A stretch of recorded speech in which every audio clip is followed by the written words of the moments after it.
In front of me is HOTWAV Note 15 Pro, and today I would like to show you how you can operate voice recorder. Begin by launching Recorder app and tapping on Allow in all available pop-ups. Then before recording, use this gear on the left and adjust all of those options however you want to. Go back and tap on this red button at the bottom to start. As you can see, recording is on. To pause it or unpause it, use the same No Blue button.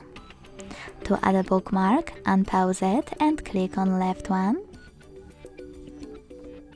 And to end it and save it, on the right one. Then to access a list of all your recordings, make sure that recorder is off before clicking on this little button, now with 3 lines available on the right. As you can see, my recording is here. To play it, click on it. And to manage it, hold it to access all of those options at the top.